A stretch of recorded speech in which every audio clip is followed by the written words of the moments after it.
presentation on what's required as you get ready for your big journey to Canada. Some of you may be coming in December, some may be coming the first week of January, but this is a really important session to make sure that you are coming with essentials and not sort of coming with the intent that you'll sort of wing it at the airport.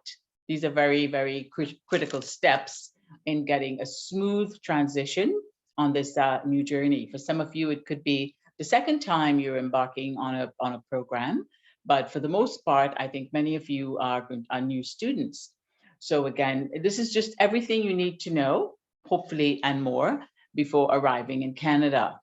One of my colleagues is with me on this session who will help me with the slides. And as we go through it, if you have any questions, you may want to just sort of table them for the very end, because perhaps the question you have is also a question that someone else may be asking. What I'm going to do is I'm just going to ask you to sort of bear with us for a few more minutes before we actually start the presentation, because I do know it's traffic time, it's travel time, and in many of the islands, I know that 5 o'clock is not the best time to be on the road. So just to give a few more people perhaps the chance to join us, we'll just take another 2 to 3 minute hiatus before we actually start with the presentation. I'm seeing a few names here, and I know I'm not sure how many of you are from Trinidad. I think AJ is from Trinidad, and there are quite a few students from the Bahamas and a few students from Barbados who are also going to be part of this whole new academic journey, this new life experience, basically, in choosing to study abroad. International education is a huge step, and it's an expensive step. And for many of you, it's a step that required a lot of planning and organizing. Oh, sorry, AJ is from St. Lucia. Sorry, AJ, I moved you to a different island. I guess we want you to be from Trinidad, but you're not. And many of you, I know it's already dark in the Caribbean. Here in Canada, it's a pretty cold day today, so it's an introduction as to what you can expect. We had some snow last night, and everyone expects snow in December, but it's only December 1st, and it really is quite cold. So for those who are coming soon, I think you have a very exciting weather transition that you're going to have to work through. And one of the things we will talk about is winter in Canada, dressing in Canada. What do you bring, what should you not bring, etc. And also temperature. It's not just the snow, it's the cold that for many of you, unless you've already been to North America and experienced a North American winter. So again, the point of this is just everything you need to know about arriving in Canada.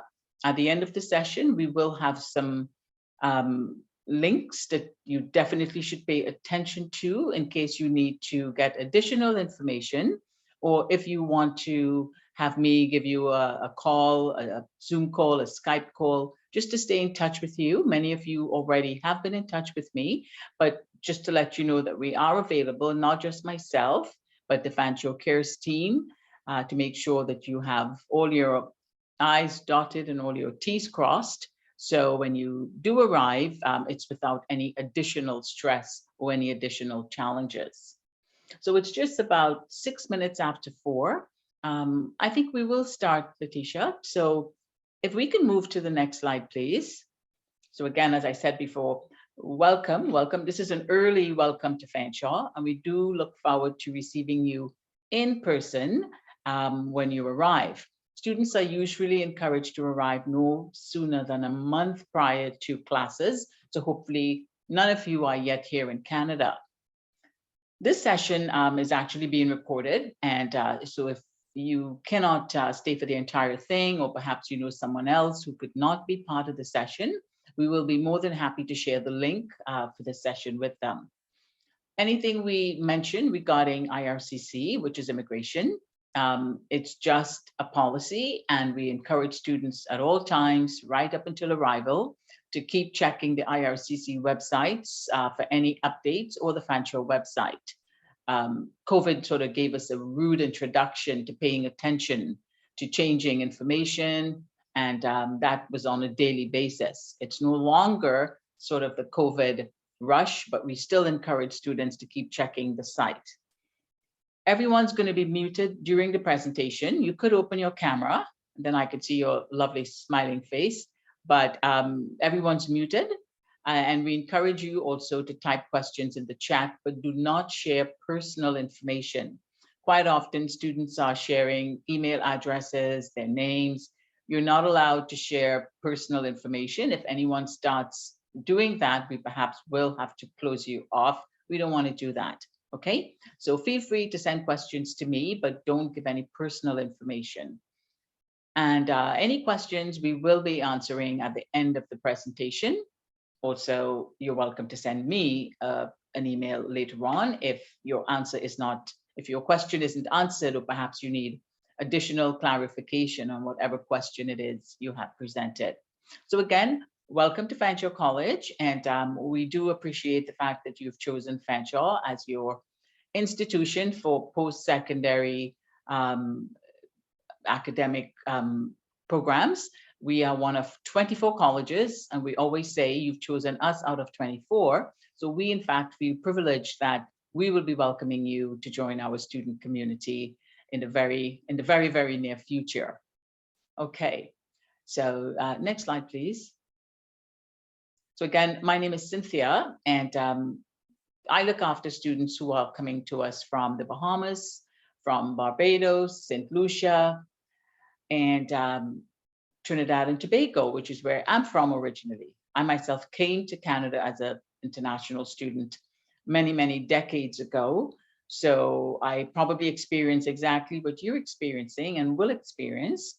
And I also sort of have a firsthand, let's call it the lived experience of being someone coming from a tropical country, coming to Canada to study, facing winter and sort of the educational challenges, because we all have studied in very different formats.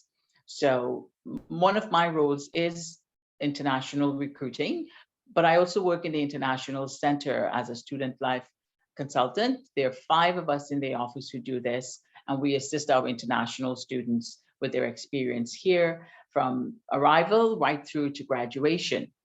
So again, thank you, and I look forward to spending the next 45 minutes with you, presenting some information. Next slide, please. Okay, so I'm just wondering what countries you guys are joining us from today. We know we have St. Lucia. We know we have the Bahamas. And while I mentioned Bahamas, it's always a great honor for us to say, and we've said this for years, that Fanshawe has the largest number of Bahamian students out of any of the colleges in the Southwestern Ontario or the downtown Toronto area. A lot of Bahamians do go to the East Coast, but here in Southwestern Ontario, we've been privileged to have the largest number of Bahamian students. So I'm wondering what programs you guys are going to be joining. I'm not sure if anybody has mentioned that at all, but I don't know. I don't think anyone has mentioned their programs. From Barbados, Cherise says she's going to supply chain management. And Cherise and I have been talking off and on over the last few months about coming to Fanshawe, coming to Canada, and supply chain is in fact an excellent undergraduate program. AJ is going to architectural technology, a 3-year co-op program, which is a very intensive. AJ, get ready for a lot of projects, living in the studio, in the design studio, lots of AutoCAD. Love your math, because you're going to have a chance to do a lot of mathematics in that program. And his program is a co-op program. The co-op program, again, is one of the things that the colleges boast as the best way for you to learn is by doing it. And co-op, again, is a learned experience. Who else do we have here? Chanel is from Barbados, law clerk. That's a co-op program also. So again, those coming into co-op programs, be prepared to have a wonderful and valuable work experience component that's built into your curriculum. From my country, Trinidad and Tobago, we've got Brandon. He's going into police foundations, not a co-op program, but again, very much an interactive program where you're going to be in the gym a lot. So if you like working out, that's the kind of program for somebody who loves being physical, who loves people. A lot of students think being a policeman is about weaponry. It's not. A lot of it is to do with sociology, with diversity, with understanding multicultural approaches to behavior. And it's a very, very interesting program. So a nice array of programs that you guys are going into. Next slide, please. Okay, so you see Welcome Falcon. You'd have no idea what that's about. And the Falcon is the college mascot. It's a big bird. And we always call the Fanshawe students Falcons. So we've got about 21,000 full-time students at Fanshawe from, as it says there, over 7,000 countries. We have international students, from over 114 different countries. We have students from Kazakhstan, Ukraine, Russia, Brazil, Cuba, Trinidad, Barbados, St. Lucia, the Bahamas, lots from Jamaica, Vietnam, Philippines. Just name a country and we have a student coming in from that country. So we are one of the leaders in work and integrated learning. Fanshawe College is very proud to be one of the post-secondary institutions. And colleges historically, their main purpose was for teaching people how to work. And so we are fortunate that that's exactly what we do. We're teaching students how to leave their classroom and walking into the workplace. So a leader in integrated learning, and that's what co-op is.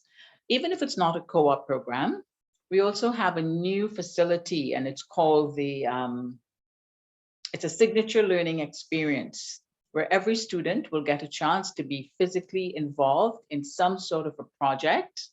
It's called Innovation Village, and a lot of money was invested into that so that every student, regardless as if it's a co-op or not, will get a chance to get some actual hands-on work experience in their field of study.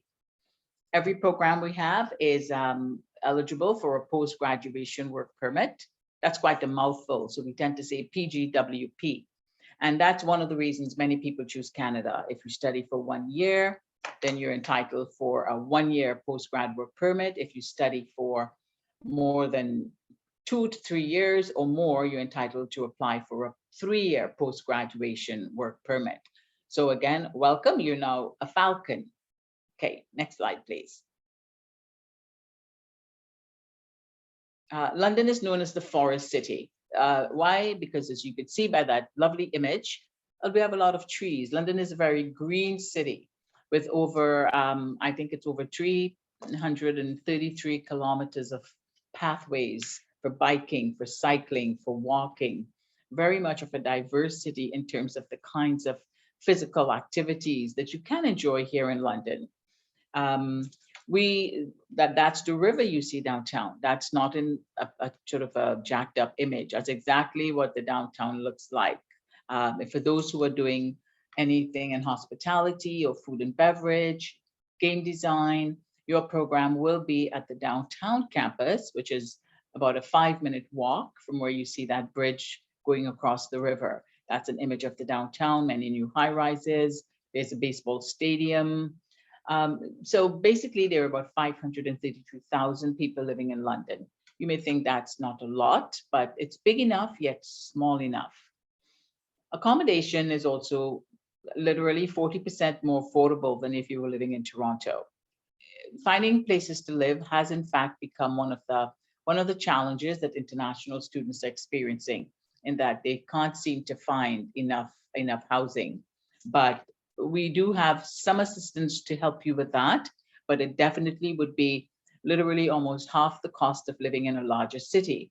The average commute time, it says 22 minutes. I would say it could be anywhere from 10 minutes to 45 minutes on the bus, depends on where you live. And a bus pass, of course, comes with your enrollment. Healthcare is within reach. There are 23 plus walk-in clinics and numbers of hospitals in the city. We don't want to push that too much because we hope you never have to access a clinic or a hospital. But if you do, you don't need to be concerned about where can I find medical care. There's also one on campus, and we'll talk a little bit about that afterwards. Over 15,000 companies are present here in London. These are companies, so when we speak about finding work in Canada and how easy it is to find a job, it is easy if you're willing to put in the effort, okay? There is no reason why a student should not be able to find a part-time job with over 15,000 companies. And as you know, you have your 20 hours a week that you can work when you're a student at Fanshawe and full-time during a break or during the summer. So it's a wonderful city. Like I said, I've been living here now for over 25 years. I've been in London. I've been at Fanshawe for over 20 years, and I haven't left. It's a beautiful city, and I hope when you arrive, it's not going to look like that because there will be snow outside. But a few months will go by, and before you know it, it'll be spring and summer, and you'll be able to enjoy all that lovely green that we're looking at right now. Okay, next slide, please. Okay, so we talk about a little bit about what do you do? Well, you need some activities to keep you mobile, activities to keep you healthy, activities to keep you smiling during the intensity of your academic studies. Your primary goal, of course, in coming is to be academically successful. Your primary goal is to master your program so you can graduate. But we all know stress is something that we all encounter, and first-year students in particular, a lot of studies have been done that the stress level of first-year students, and if you look at it as an international student, you can add just up the ante a little bit on the levels of stress. And nothing is wrong with stress, but we have to learn to find healthy ways to get rid of it. So one of the nice things about Canada is the 4 seasons. And for all of you here this evening, you've come from a summer and a little bit of, I can't even say winter. It's rainy season and dry season. Here in Canada, of course, we've got autumn, we've got winter, we've got summer, we've got spring. And the autumn would be September to, let's say, the middle of November. That's our fall. And there's the Covent Garden Market, there's walking paths, there's bicycle trails. In the winter, there's ice skating, Christmas lights. That's Victoria Park that you see right there. You see a snow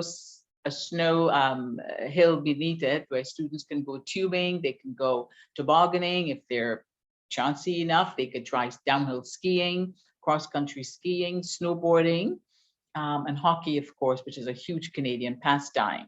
Right now, I know downtown is being decorated, the parks are being decorated, the Covent Garden Market is being decorated for many, many winter activities and shows and concerts.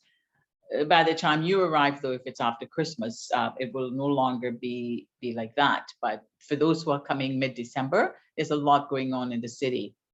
The slide to the top right shows one of our beaches. For in the summer, a lot of students are now renting cars or they may own cars and they are going to the beach. It's not a beach like a beach in the Caribbean at all. It's not Cable Beach, it's not Maracas Bay, it's not going to be any of the lovely beaches that we have in the Caribbean, but it is hot and it is white sand, but there are no coconut trees, there are no palm trees.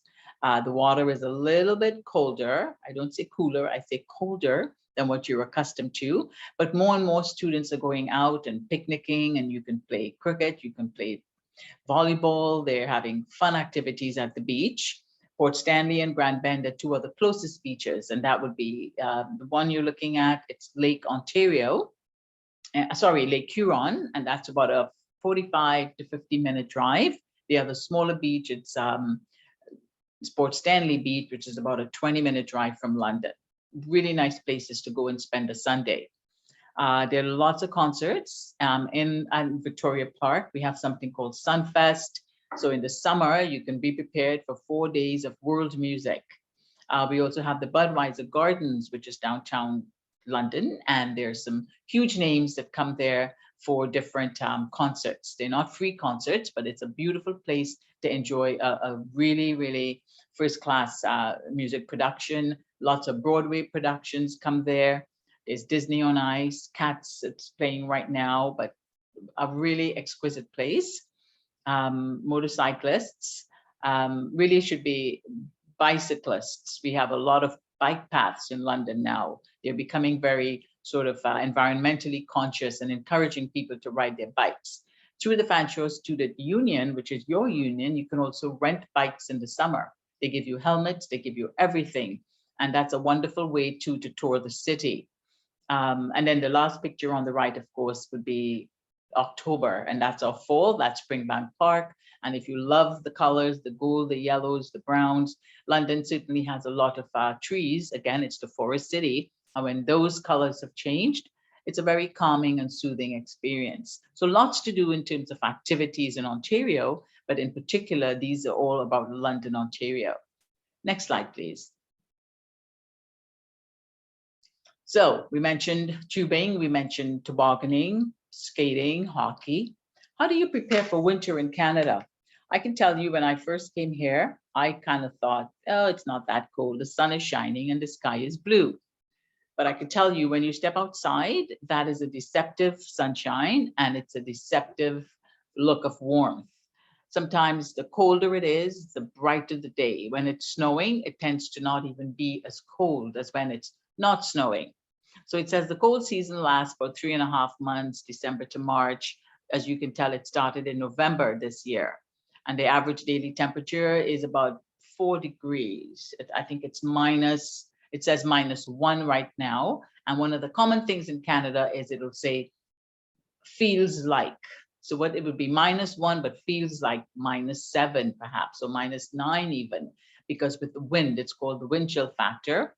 That can really change a temperature. So although it may be 2 degrees, it could still be feeling like -5. And some days it's 28 degrees in the summer, but it feels like 32 because again, the humidity kicks in.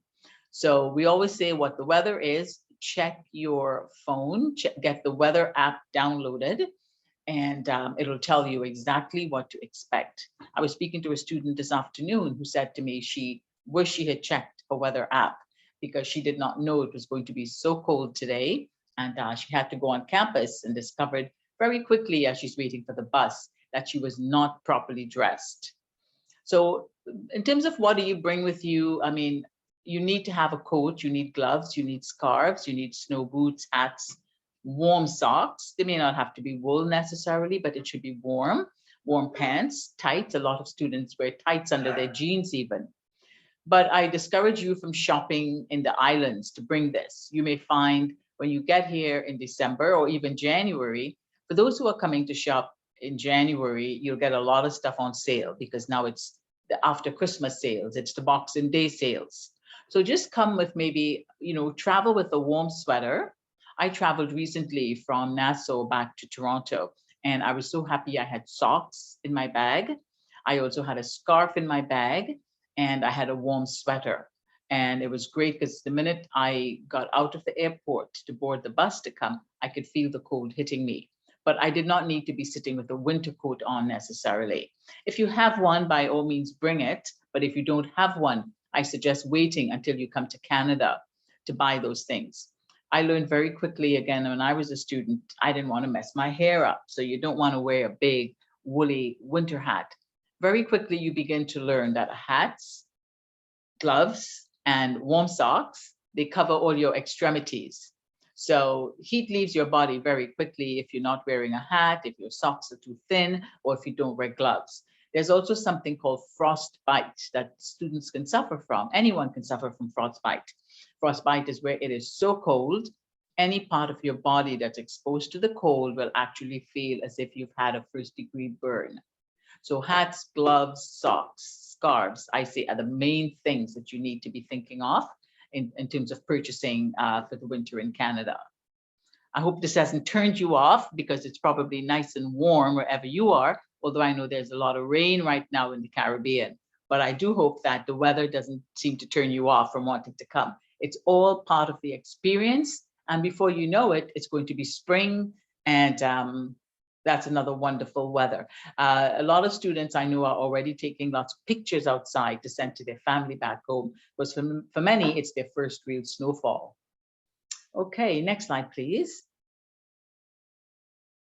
So London campus, I think most of you, if not all of you, will be either at the Oxford Street campus or you will be at the downtown campus, which is where, like I said, hospitality and animation programs, etc. Those are the programs that are there. So there's lots of land around the Oxford Street campus. and all the buildings are connected. So if you're in residence, it's connected. If you're going to the gym, you're going to the pharmacy. If you're going to the wellness center, you have to get to your lab, to your classroom. You may not have to step outside at all. You're walking through the buildings. The Student Wellness Center is a wonderful spot that's really funded by the Fanshawe Student Union. And that has a state-of-the-art gym. There's yoga, there's meditation classes, there's a rock climbing area. And all of that is included in your student ID. So you don't have to think about purchasing a pass for the Student Wellness Center. Indoor and outdoor soccer, baseball fields. Again, we talked about reducing stress with activities. So certainly on campus, you can also get a chance to engage in many activities to help with making friends and also reducing your stress. There's a clinic on campus. There's a pharmacy on campus also, all accessible, just a little walk away from either the residence or the gym or from your classroom. If you are at the downtown campus, it means you have to come up to the Oxford Street campus to get all of this. But you are welcome to come at any time. And again, you have a bus pass, so you don't have to think about paying to get there. Okay, next slide, please. If you're at the London South Campus, which is many students who are doing, if you're doing agribusiness management or retirement and residence management, those are the two main programs in that building. It's a smaller building, but it is again on a major bus route and across from a very large mall where there's lots of opportunities for part-time jobs. I'm not going to say too much about this campus because I don't think those in the group today are going to that campus. Next slide, please, Letitia. The downtown campus is again adjacent to the first picture we looked at with the beautiful river and all the trees and the high-rise buildings. And that is again where we have acting. There's an acting program for stage and screen. There's animation. There's video game design, video effects and editing at that campus. Across the street from this campus is the School of Hospitality.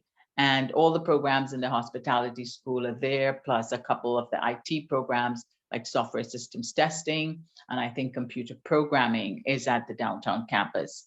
But it faces this building, and they're both absolutely beautiful. They really are state-of-the-art buildings with first-rate equipment, the kitchens, the computer lab, the digital labs, everything is literally state-of-the-art with professors who also come from industry. So if you're in any of those programs, you know you're in a beautiful facility, plus you're getting firsthand teaching from the professors in that program. Next slide, please. So that was the downtown campus, and then we saw the Oxford campus before, but we also have what we call regional campuses. And the School of Transportation. So anybody doing motive power, or if you're doing diesel, you'll be at the transportation building. If you are in aerospace, you're going to be at the airport campus. And again, it's a bus ride away, but it's a very short bus ride. We have campuses in St. Thomas, campuses in Woodstock, campuses in Simcoe. I'm not going to say too much again about that because I don't think you guys or anybody in this group will be going to any of those campuses. But it's just important to know that when you join Fanshawe College, it's not just one building or one campus that you're a part of. If you are a student of one campus, you really are a student of any campus. And with your Fanshawe card, you can access any of those different campuses. The students going into aviation, they need to know though, it's at the airport, and aviation is a very intensive program also. If you're in that program, you're likely taking the bus in the morning, you're going to go there, and you're probably not going to leave until the end of the day. St. Thomas, Woodstock, Simcoe, you do need to relocate there. I do not encourage students to choose programs at any of those campuses if they plan to go from London to that campus every day, because it is way too far a drive, and with winter, driving becomes quite treacherous actually. So for those who think it's no big deal. So if you wanted a program like HVAC, heating and ventilation, that's in Woodstock. St. Thomas, personal support worker, early childhood education, welding, renewable energies, those are all in St. Thomas. Simcoe has some similar programs also. but it's not really advisable to select a program at any of those campuses and think you're going to live in London. So that's something we can talk about later on. If anybody has a program that's in one of those campuses, I suggest you send me an email and we can discuss exactly what does that look like for you in terms of housing, in terms of accessibility, in terms of transportation. I'd be happy to have that conversation. Next slide, please. So the winter semester, which is January to April, they're all going to be in person. So for students who think, well, I could do it online, that was in the early days of COVID, when travel was a problem, when vaccinations was another problem, safety, it was a pandemic. It's no longer at that level, although COVID is still around, but all students are expected to be in class. And what I like to mention with this is a lot of students may have family in another city. You may have an aunt in Toronto, you may have an uncle in Kitchener or something like that. You cannot choose to live in another city if you are coming to Fanshawe College. You have to be in the city where your program is being delivered. One of the good things about having the online is they realize that there is a portion of any program that can be delivered remotely. So you may find 3 of your courses might be online. The other 5 will be in class. So it's going to be a combination. It's called a hybrid delivery of in class and also remote. If you're going to be in class, the teachers expect you to be there and to be there on time. Again, you guys are coming in the winter, which means that you always have to look at travel time. It takes longer to get anywhere in the winter. Sometimes the buses might be slow, so you need to give yourself some lieu time, some flex time. In case you miss one bus, you have to wait for another. So we encourage students, again, if you're coming for the winter, a winter start, you're learning everything from scratch. You need to be thinking, I need to give myself extra time. We know in the Caribbean, we kind of always run on late time. I'm still like that in a lot of ways, but it's not a good way to start off your semester. So just keep thinking half an hour is what I need to give to any travel trip that I have to make, because you could miss a bus or it could be the bus is late. Okay. Important dates to remember for the winter semester, December 5th until January 2nd. The reason we say December 5th, it's because you will be receiving health insurance as part of you've paid for that in your tuition. It's all included, dental, medical, and vision insurance. They will cover any costs that you may have. Let's say you came early and you fell down, or you had a fever, or whatever it is, and you needed to go to the doctor or go to the pharmacy, you needed a prescription filled. They will cover that for you, providing it's within 1 month prior to the start of your program. If it's outside of that, you have to incur that cost yourself. So if you do arrive and for whatever reason you have to seek medical attention, keep your receipts. You will have to pay up front, but keep those receipts and then you can submit them to to More Care, which is your insurance company. They are the provider. You submit them all the receipts and you will get reimbursed for it. December 12th is submission of your international study form, okay? Your study permit approval letter and your arrival form. You have to make sure that's completed and sent in. We need to know if you're coming or not. We need to know you have a visa. So your study permit approval letter is what allows you to get the permit at the airport, but it's as good as having it in hand, unless something horribly wrong happens. But that study permit approval letter has told you, and then you in turn tell us, I will be coming, I got my visa approved. And then we need your arrival dates. And then January 3rd is your program orientation. We do an orientation on the 2nd, just to let you know really about Fanshawe, a lot of what we're talking about right now, introducing the team to you and whatnot. That's an international student orientation. But your program specific orientation is really important. You don't want to miss that. That's when you get a chance to meet your professors. You're going to meet students in your program. They'll cover the curriculum. They'll let you know about what software you need, what books you need to buy or don't buy, what your co-op placements are going to be about. And you get to meet almost all your professors and also your academic advisor, who is the person who can assist you with a lot along the way in terms of your progression, your academic success. So keep that date handy, January 3rd, it's a program orientation. And then we need to know by December 12th, which is, let's say, in a week and a half, we need to have those forms submitted. I encourage you to keep checking emails because you would have received many emails from us telling you about what you need to have. And that December 12th date is one I know they will keep reminding students to submit it if you have not already done so. Okay, next slide, please. So update on COVID, as we know, October 2022, this year, Canada decided to be a little bit more flexible and they dropped a lot of the COVID measures. The university asked students to be vaccinated up until this week. They just dropped it saying you don't have to be vaccinated. We stopped it a while back and students do not need to be vaccinated to enter Canada. It's not required proof of, we don't need the proof of vaccination. It's not required for your pre-entry and no quarantines anymore. Wearing of masks, although it is not mandatory, it is still recommended. And there are some programs that will ask you to keep your mask on if you're in a healthcare program, for instance. The ArriveCAN app is no longer required. And I know when I was traveling recently, I was told that with the removal of the ArriveCAN app, the immigration process at the airport has become so much easier. So you don't have to anticipate long lines as you would have had to last year. So again, keep checking the Government of Canada website and the Fanshawe College website, but this is the latest on your update for COVID-19. And we're all relieved that, you know, it sort of slowed down a lot, but now we have flu season. So no longer COVID is the hype conversation, but it is the November flu, which is historically in Canada, it's called flu season.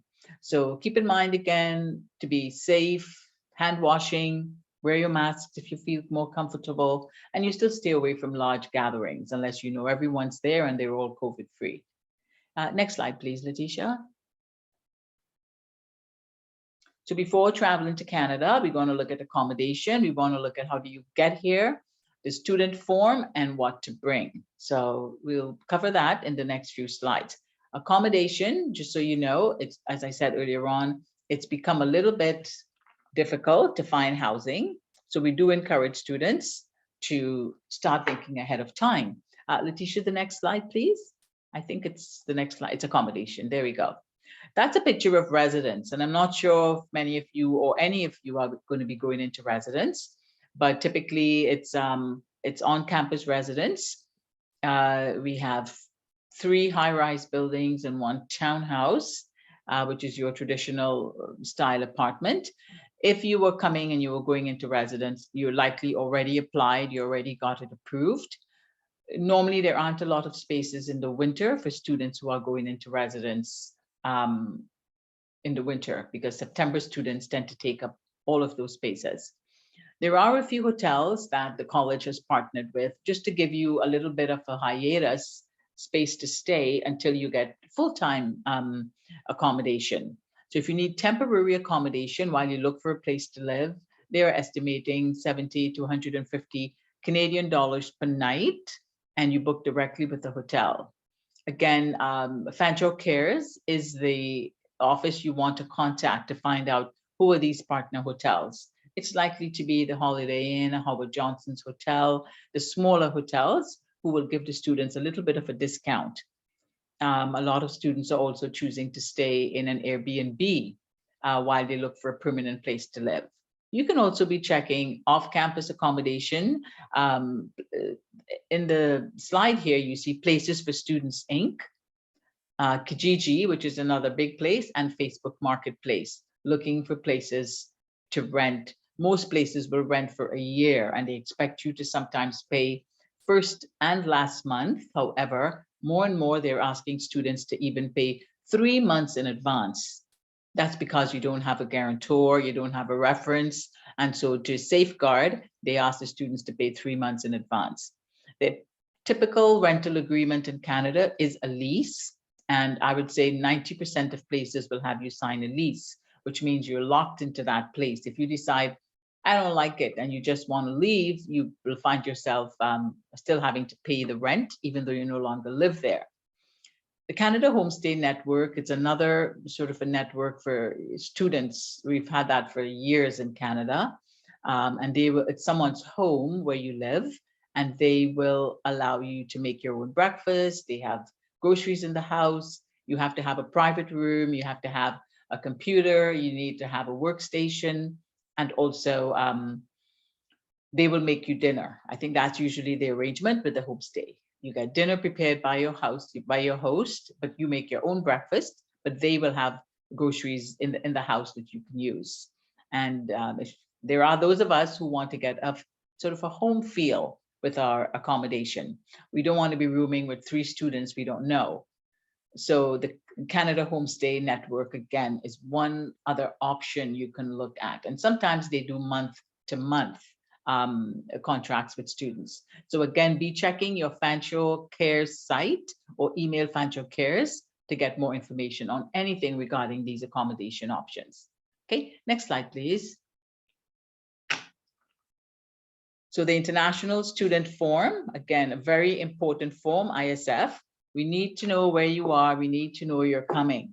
So we need to know your intent to travel to Canada, upload the study permit. We need your flight number. We need your airline. We need to know the arrival date. All of that is used because if you are using Robert Q, which is our complimentary shuttle service, and as you can see there, it runs from December 5th until January 2nd. That's the only way we can arrange to have the buses be there to pick you up. Robert Q is a very large and friendly organization here in London that has been doing airport pickup for years and years. They do Detroit, they do Toronto, they do Kitchener, but it's a wonderful, no, they don't do Kitchener, sorry, it's just Toronto and Detroit. And they are very reliable. It's a comfortable bus ride, and that's one of the perks that we offer, one of the benefits. If you let us know you're coming, you are registered, you have your study permit, we will arrange for them to pick you up at the airport. It's not just you in a bus, there's maybe anywhere from 8 to 10 people in a bus. It's like a minibus. During COVID, we couldn't have more than, say, 4 people in a bus because of distancing, social distancing. And we used taxi cabs, which was, again, very expensive for the college, but it was a way to make sure that you are getting picked up and you're arriving safely. So on the International Student Form, that information has to be there. And of course, a way to reach you. So a cell phone or an email or something. And it has to be done 7 days before your date of travel. So if you're coming on December 15th, we need to have it 7 days before you arrive. If you're coming January 2nd, the same thing. And you have to use WebAdvisor to answer the form. So any questions about this ISF, contact Fanshawe Cares, but this is a crucial piece of getting you here without any challenges. Okay, next slide, please. International Student Form.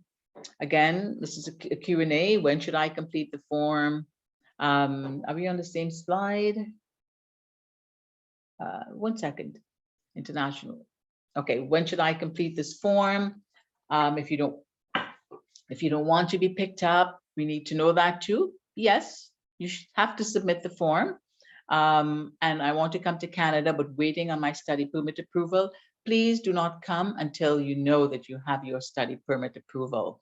Because if you arrive in Toronto without your permit approval letter, you will not be let through by immigration. So again, this is something you have to pay attention to, okay? We have every year we get students who come without having the permit approved. And sometimes, you know what? They get through at the airport, they get the form, but their seat is no longer available. Their seat has been canceled because we needed to know in December that they were actually coming. So to make sure your seat is secure, that we haven't given it to someone else because we thought you weren't coming, be sure to complete this form on time. Okay, next slide, please. So what to bring? You need your passport, okay? Every document you have, you should also make a copy of it and keep it in a file. Although you're walking with a passport, you should always keep a copy of your passport number, keep a copy of your approval letter and anything like that in a separate file. Okay, so you need your passport, you need your letter of introduction, your study permit letter, because when you arrive, you will be directed to immigration, and that's where they'll look at your letter of acceptance. Although you may have it on your phone, please, I would still say print it off and keep a copy handy. So have a little portfolio with you in a very accessible place, not in your suitcase, because if you haven't yet picked up your luggage, you're going to be in trouble.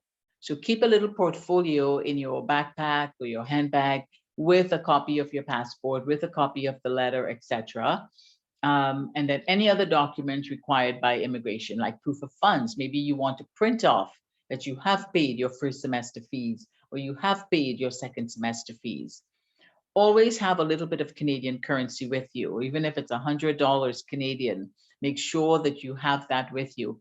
I remember coming to Canada, not having enough money, took a taxi from the airport, thinking I would have enough, because in the Caribbean, taxis are cheap, and then discovered within like 15 minutes, I was not going to have enough money for the rest of the trip to where I was going to be living.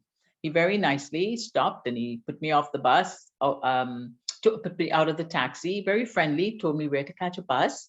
And I had to take a bus for the rest of my trip. Buses were really, I mean, a bus is pretty cheap, but taxis are very expensive. So make sure you have some currency in case your flight is late or you missed the Robert Q bus, you want to buy something to eat at the airport or what have you. Your transportation booking details again, you keep a copy of the date you're supposed to be, sorry, the time that Robert Q was going to pick you up at, and keep all of that handy with you. We also tell students just a few snacks, you know, some granola bars, some peanuts, something, have your laptop, a phone charger, and just a light coat for the moment. You don't want to become too heavy anyway. So I would say these are crucial, essential things to keep handy, not in a spot you can't find them. And please walk with some gloves also. I suggest that. Next slide, please. So what not to bring in your luggage? What to bring? Definitely clothes, not too many shoes either. Accessories, you want your sunglasses. A student said to me last week, she never thought you needed sunglasses in the winter. Yes, you do, because snow is very white and it could be very blinding at times. And so you do need your sunglasses. You can buy them here too. But if you have a nice pair that you like, bring it with you. Personal hygiene items, bring few personal hygiene items because you could buy all of that here. And a lot of those things tend to be carry a lot of weight in your suitcase. If you have a video camera or you want to have your whatever camera it is you have, hair products, etc., your trimmer machine, if you're attached to it, bring it, but keep in mind you can also buy those things here. A lot of students seem to bring medicine with them because maybe back in their home country, they were on a specific medical prescription and they're afraid they will not be able to get it here. And certainly we encourage that. Just keep in mind, if you're going to have any medicines with you, if it's in your handbag, you need to be careful that they don't misinterpret it to be drugs. That's not legal drugs. So if it's a prescription, have the prescription handy so you can show an officer if for whatever reason you're asked about it. Winter clothes, again, you can buy them in Canada. And a lot of students will buy secondhand winter clothes. There's nothing wrong with shopping. We don't call it secondhand. They call it thrift shopping. So you go to a thrift shop and you can get winter coats, gloves, hats, scarves, boots, really anything you want, you can get at a thrift shop for maybe a third, if not a quarter of the price that you would pay in a store. And many of these items could also be brand new items that people have donated to thrift shops. They've never been worn. Some have the label still on them. And for students, historically, students have shopped at thrift shops here in London to supplement their wardrobes. Don't bring fruits and vegetables. I'm sure you know that, big or heavy items. You don't need to be lugging heavy stuff. Robert Q also will charge you, I think, if you have more than one suitcase. So again, you may need to have that. I think it's a credit card they also want. So try not to bring more than one suitcase with you. You still have your carry-on. You still have your handbag. But if you have a very large suitcase and you have two large suitcases, I think they will charge you. The same way the airline charges you for an extra piece of luggage, Robert Q may also be charging you for that. So try to be smart in how you pack and smart in what you bring. Everything is replaceable. Okay, next slide, please. Okay, do not leave the airport without your study permit. That sounds silly. You think, well, why would I? Last year, I think we had at least 5 students who left the airport without the study permit in their passport. They had to then take a taxi back to Toronto to get that done. It is doable, but that was a headache. They were panicked. We could not admit them until we saw a copy of the study permit. So the officer will have you sit there or stand there and you talk and they look through your documents. And the study permit is something they will give to you. We strongly suggest you always attach it to in your passport, because you don't want that to be falling out of your passport either as you walk through the airport. This is an important piece. If your program has co-op in it, such as supply chain or the architectural technology program, not all the officers will notice in the offer letter it says co-op. It could also be a placement. It could be it's not a paid co-op, but it's just a placement, a clinical placement. You need to have permission to be off campus to do this. So if they have not put co-op on your study permit, please don't be afraid to mention to them, sir or madam, my program is a co-op program. Does this include a co-op placement letter? And they will give it to you on the spot, okay? If you applied for it with your application, it should be also given to you. When you filled out the study permit application, you said your program was co-op, it's likely there, but just verify with them before you walk away from the counter that they've given you a co-op permit. If they have not, we will help you with it in the office when you get here. We can help you to do that easily. It's just, it gives you one more hurdle. It's just one more thing for you to have to deal with that you didn't have to deal with. So pay attention to what the officer is giving you and mention or ask them very nicely, sir, did this include my co-op permit? And that way, you know, when you leave the airport, you have what it is you need. So your study permit is issued in the first port of entry. So for, I think all of you, it would be Pearson International in Toronto. And then you can upload your study permit to us at that link there. Okay, forms.fanshawe.ca international _study_permit. We need to see your study permit. If you haven't done it then, you have to upload it to us when you get here. We do need to see a valid study permit for every student. Okay, next slide, please. That's what the study permit looks like, okay? It's a big piece of paper. It will have your DLI, which is your designated learning institution number on it. It will also tell you when it expires, and that's a document we have to have from you. So that's a very important document. Your study permit is different from your visa. Your visa allows you to travel. A visa allows you to go in and out of a country. A study permit allows you to study. If your permit expires, we don't really care unless you need it to re-enter Canada, but your study permit cannot expire. If your permit has co-op, like I said, you will receive it together at the airport with your study permit. But keep in mind, it is a document that is very important. So you always keep a copy of it also.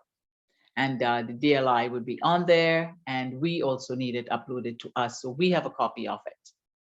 Next slide, please. This is a Robert Q bus. And again, we provide this for you.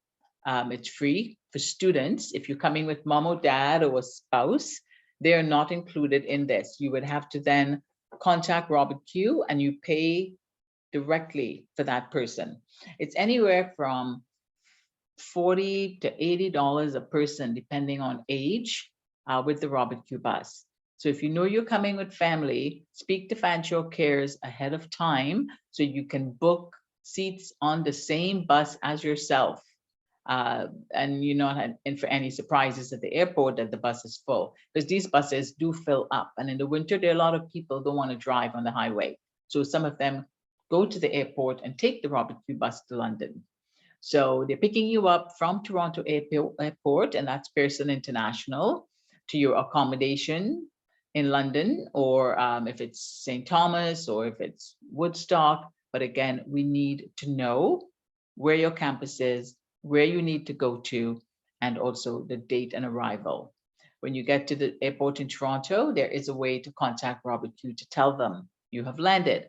But the transportation piece is a benefit to students. So I strongly encourage you to look into this early and save yourself the hassle of taking the train to London, which is expensive, and you wouldn't be able to catch the train from the airport. Some people will rent a car at the airport, which is perhaps the next best thing, but that's going to cost you a couple $100s. So I would say, think of Robert Q as a bonus and the easiest and the most efficient way to get you here without you having to do anything except tell us that you're coming. Next slide, please. So when you arrive at the airport, this is a little video. Why don't we do the video right now, Letitia, and then I'll speak. It's just a few seconds long. Looks nice and empty. It must have been done early in the morning. And I think it's Terminal 1. There it is, it says there. And the Robert Q was a YYZ, that's the airport code in Toronto. And then that P, I think it's where the Robert Q, those people are waiting on their Robert Q bus. And it is right in that area. So this is just one of the terminals. This is Terminal 1. And not all of you will be, and that's the Robert Q representative right there. See the queue for Robert Q, and you notify them, I'm here. They will have you sit and wait. And once the bus gets there, they come and they call you by name. Sometimes you may have, they usually don't ask for anything other than your name. They trust that if you're booked on the bus, you're supposed to be on that bus. So there is a service that the colleges are using, and it's called iSent. Okay, and this is if you're arriving December 24th to January 2nd. Why? Because the college is closed during those days. So none of the college staff is available to be reached, at least not at quick notice. So if you are arriving, you will see iSent, they will be wearing yellow vests, and they are hanging around where you exit the airport, exit immigration, and you can always speak to someone from iSent if you cannot find the Robert Q location. But they are working for all the colleges, and so they will help you, because depending on the terminal you come into, that video would look different.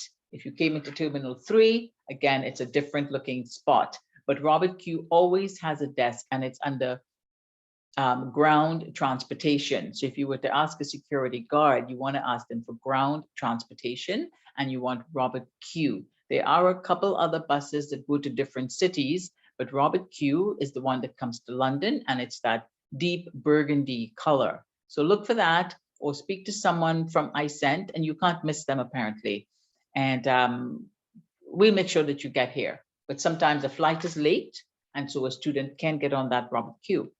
So then we have to arrange for you to get on the next bus. So stay in touch with us, and don't, try to eliminate the surprises.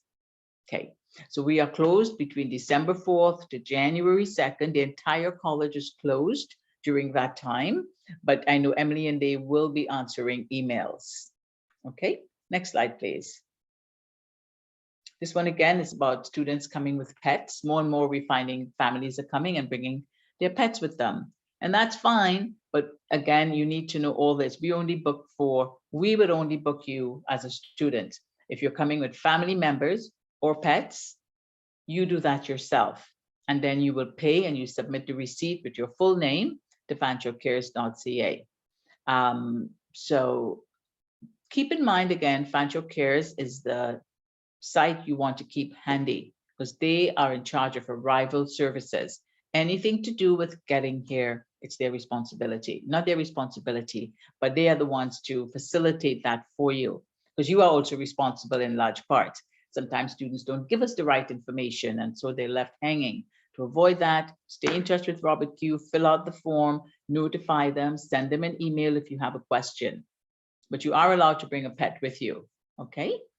Next slide, please. So ambassador check-ins, when you get when you get to the campus, we have ambassadors who will check in. Sorry, will call your number if we have the right phone number. A lot of students don't have ways for us to reach them. They will just check in with you to see how you're doing. Did you arrive safely? Do you have any questions? They'll cover any essentials for a newcomer in Canada. You need to pick up your FAN card. Your FAN card is something that every student has. That becomes your bus ID. That is also what you're going to use if you go grocery shopping. And I'm sort of jumping the gun on this information because I think it's already 5 o'clock.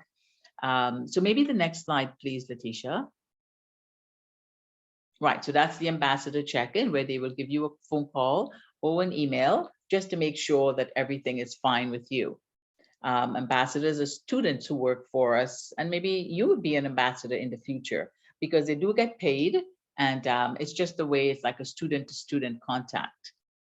The next slide speaks for essentials for a newcomer in Canada, and this is one we get questions on all the time.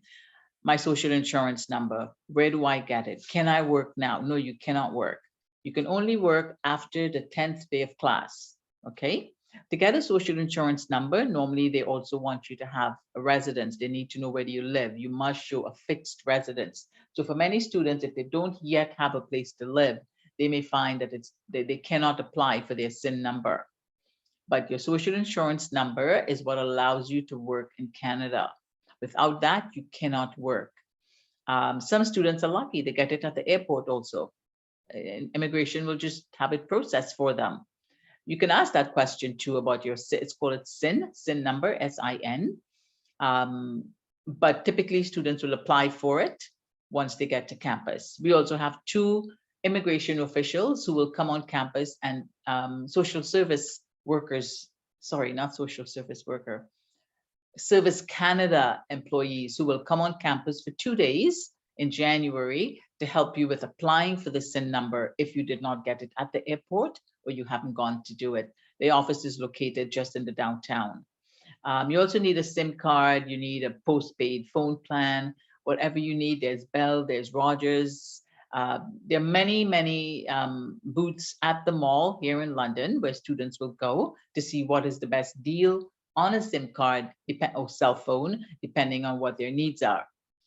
You also need to open a Canadian bank account, and there are tons of banks here in London: CIBC, TD Canada, Scotiabank, Bank of Montreal, Royal Bank. There are many banks here, RBC. I know many islands have RBC or Scotia. So you can open a bank account, but again, many want to know what is your address. So getting a place to live is sort of very important as one of the first things you want to do. The third thing is the FAN card. Next slide. So your FAN card is your student ID. You need to upload your photo, and this is used as your bus pass. Students get 10% at grocery stores every Tuesday if they show their FAN card. If you go to the doctor, you may have to show your FAN card for them to honor the insurance that's you're covered under. You also needed to go to the library if you want to get books out, if you want to borrow cameras, you want to get into any of the photocopy labs or the computer labs, you do need your FAN card. So you choose a photo and you upload it via this link that's in this slide, and it's updated to your profile. So if you were speaking to me and I need to pull up your file, I'll be able to pull you up and see your picture right away. So the FAN card office is located directly beside the International Center. So when you do come in January or December, you can go over to that office and they will help you to get this. Next slide, please. Your FAN card is also your bus pass. Without that, you cannot ride the bus. And usually it's not activated until classes start. So although you may get the card December 19th, if you're here then, you may find you cannot use it until the first day of class.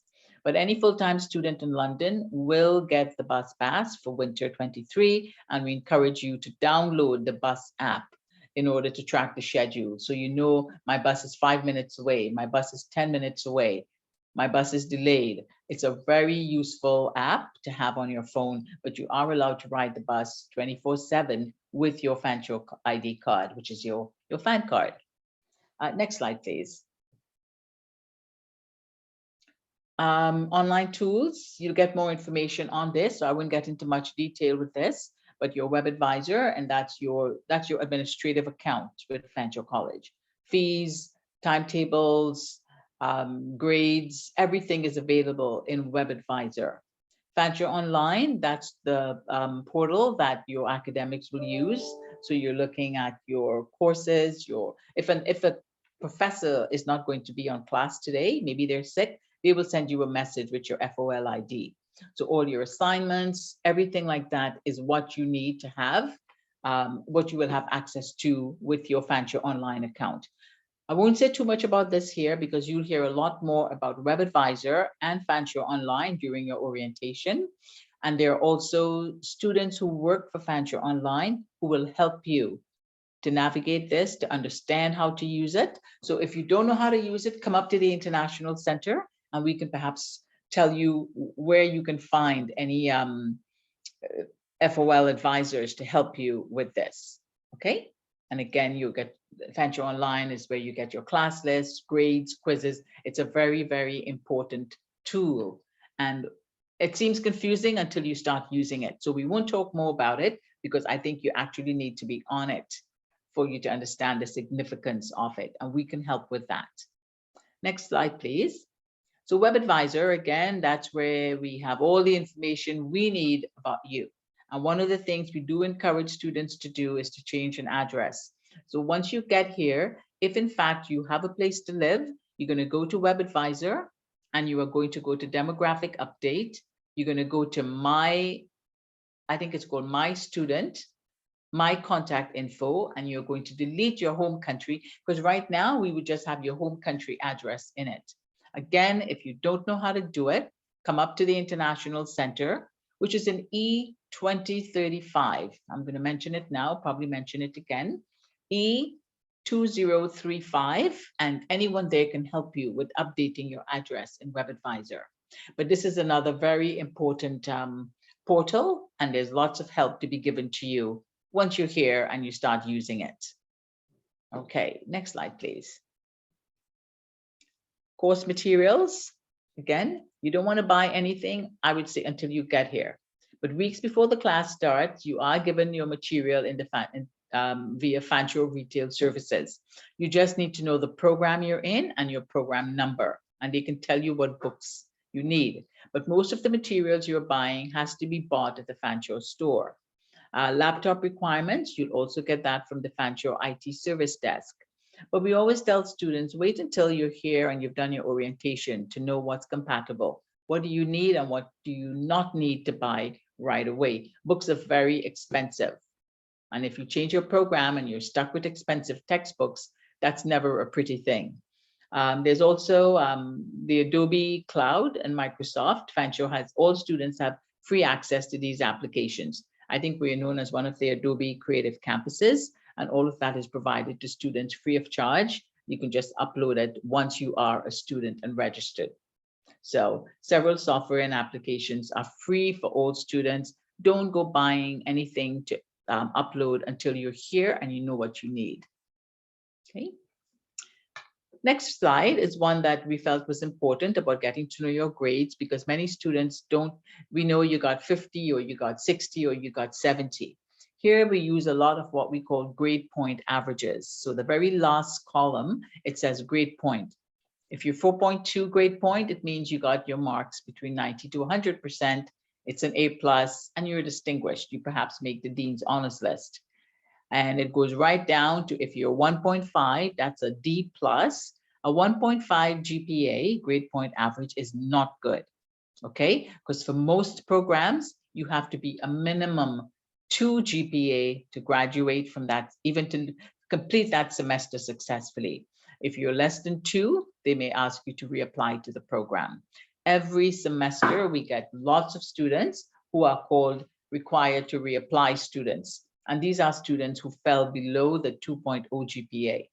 You can only get back into your program under 2 conditions. 1, the program is available, there are seats still there. And 2, they're willing to take you back.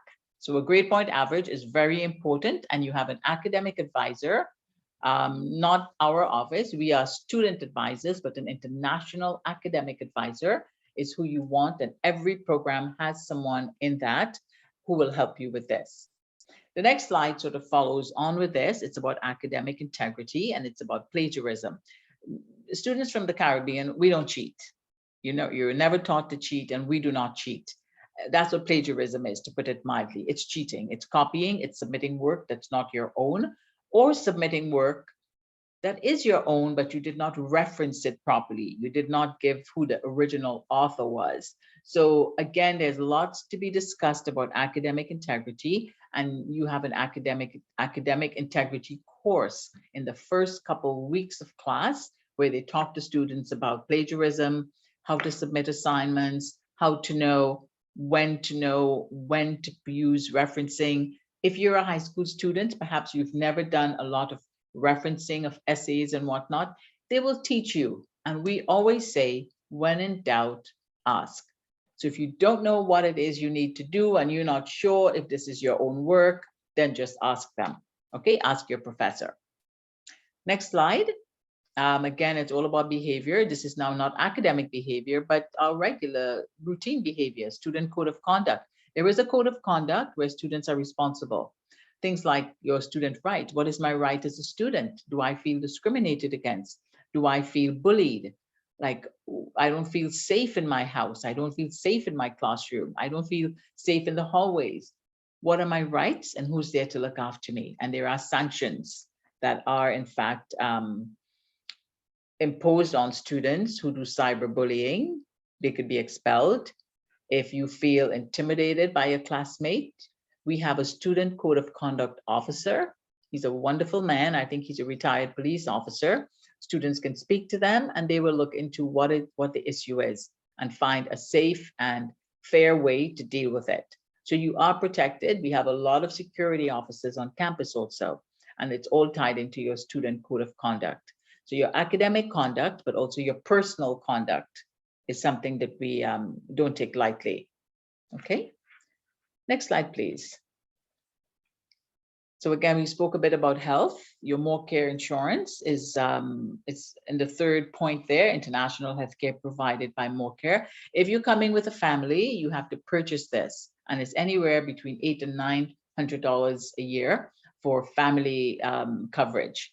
But there is an on-campus medical clinic. There is a walk-in clinic. And as we said before, there are hospitals in London. But we also have one on campus.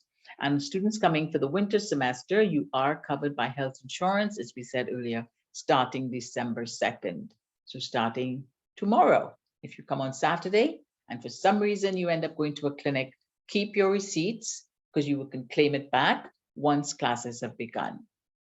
There are lots of questions about insurance. You will be given information how to download your insurance ID number, which we encourage you to do. Don't do it when you need a doctor. You do it and you keep it in your wallet along with your FAN card, because most places want to see the FAN card together with the More Care number. And your health insurance covers medical health, vision health, and dental health. So all of those three together. Mental health is also under that. People don't speak about that, but if you need to see a psychologist or a psychiatrist, you're depressed, you've got anxiety, you feel bipolar, whatever it is, all of that is covered under your insurance. Okay. So, and again, one of my roles, like I said, is working in the International Center, and there are 5 of us. Our role is to help you navigate all of these things that we've spoken about so far. Next slide, please. Jobs. Every student wants to make a few pennies to help supplement that very, very high cost of international education. Student Career Services, that's a huge office. Every program has one individual assigned to that program to help those students with resumes, with interviews, with finding jobs. So again, there will be workshops presented by Career Services. Fanshawe Works is a huge one-day event that they will do, not one, it goes over 2 days actually, where they talk about anything to do with job searching, career building, professional services. If you're in a co-op program, your co-op consultant is also in that office. And they also do job fairs. And all of these things help to keep Fanshawe as #1 in employment among the large colleges in Ontario. It says 90% in 2019, and in 2020 to 21, we were above the average provincial employment rate. So they're doing fine, and they do help the students find jobs. And everybody wants to get a part-time job. It doesn't come to you, you have to go find it. And if you look hard enough and you look the right way, you will be able to get that part-time job. Next slide, please. This is something we've just put in recently about understanding your rights, because there were students who were being misused. So Canada does have very stringent labor laws. Whether you're an immigrant worker, you're a student, or a full-time worker, you are protected by these laws. Employers have to pay you unless it's a clinical placement or practicum or an internship.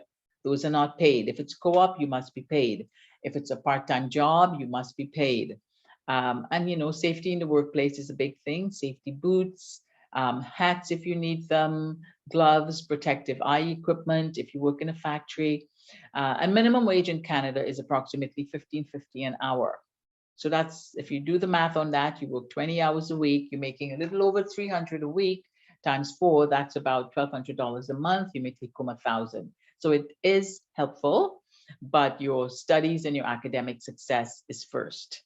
And each province and territory, they've got different employment laws. So if you had a job at a co-op and it was in Vancouver or British Columbia or Quebec, it might be a little different. But either way, this is Canada's labor laws. It's not based just on province. You will be protected as a worker. Next slide, please. So key dates for you to remember: arrival sessions, they will be online, November 21st. I guess the last one is tomorrow. Then we have the arrival window, as we spoke of before, December 5th to the 2nd of January. Sending in your form by December 12th. If you have to defer your program, you're not going to be coming. This is probably the most important date here.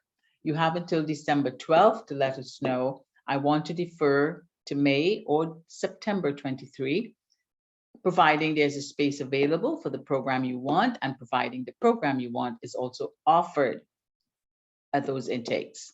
That's the only time money paid so far will be moved to the next intake. If you don't show up for class and we didn't know you were deferring, you've lost your semester's fees. So please keep that in mind.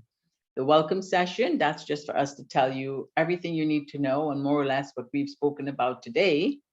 But your program orientation is where your professors will meet with you. And then your first day of class is January 4th.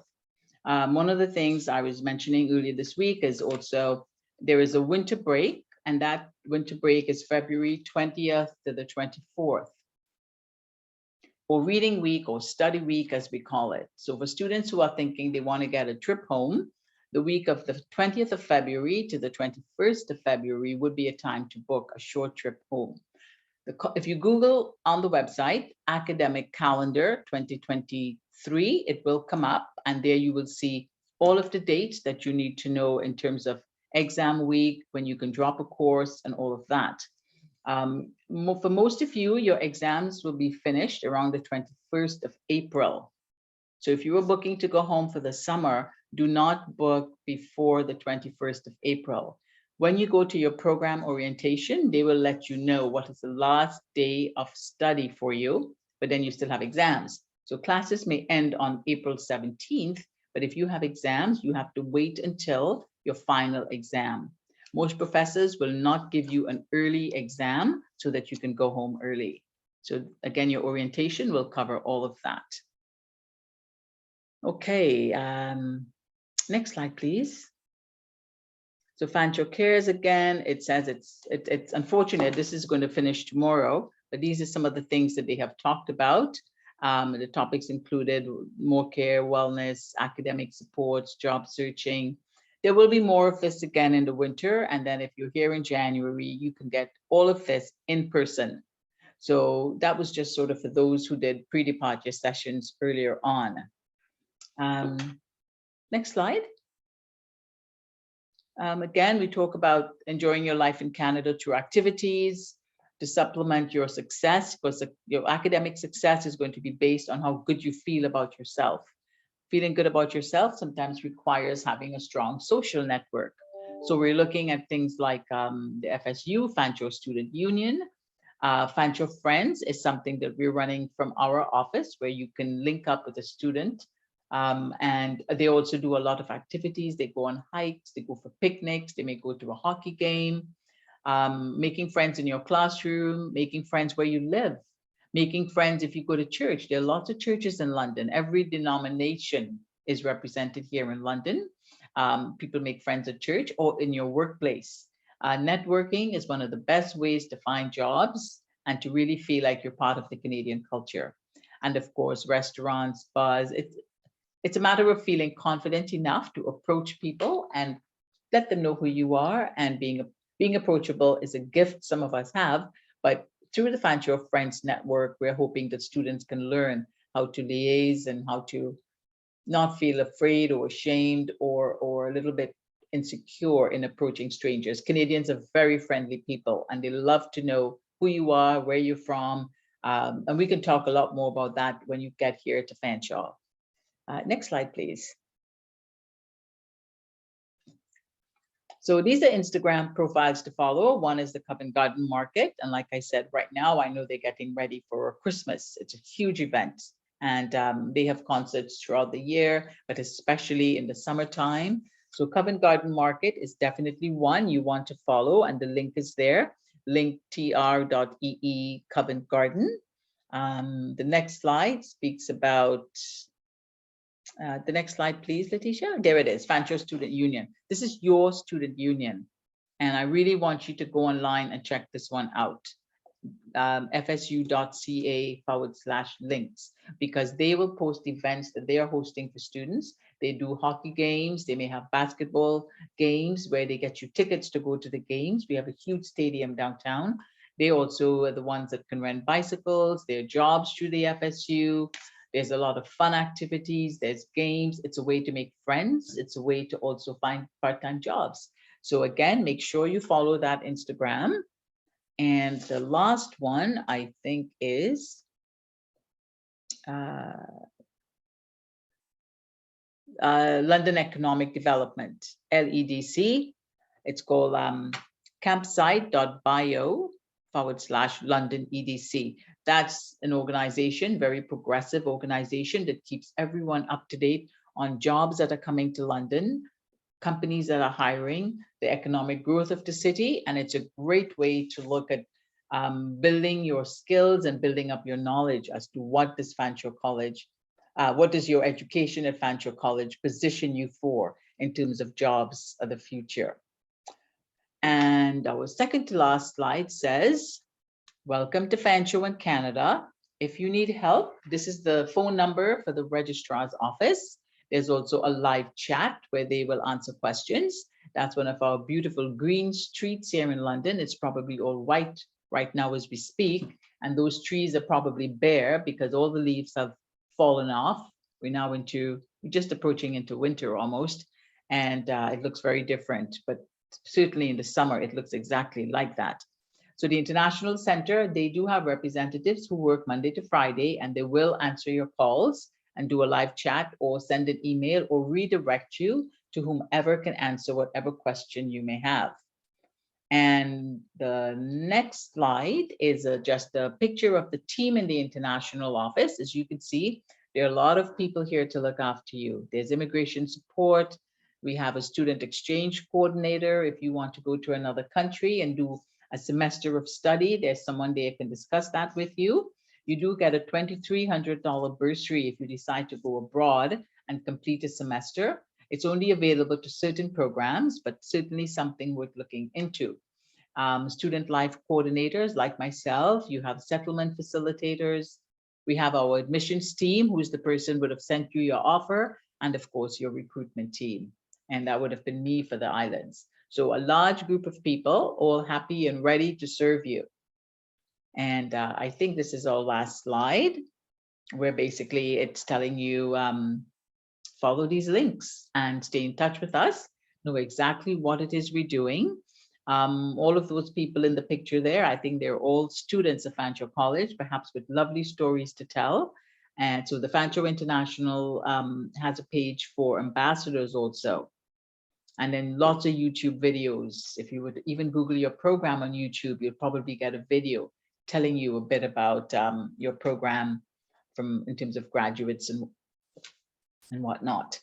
So I'm not sure we have any time for questions, or if we have any questions, but again, we do thank you for taking the time to stay with us this evening and learn a little bit about Fanshawe College. You've already made the decision. I hope after this conversation, you feel even more comfortable and convinced that you've made the right choice in choosing Fanshawe for your post-secondary study abroad. And we do thank you for your application. Thank you for your registration, and I look forward to greeting you and meeting you and just spending the next couple of years with you as a student.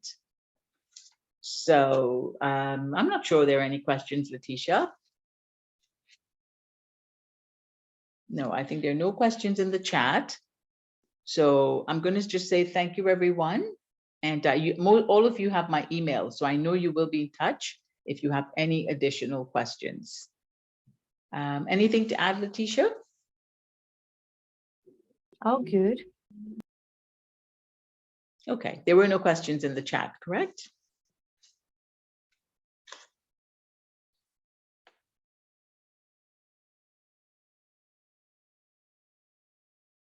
You're welcome, AJ. It was a pleasure having you there, and I hope it answered a lot of the questions that you had.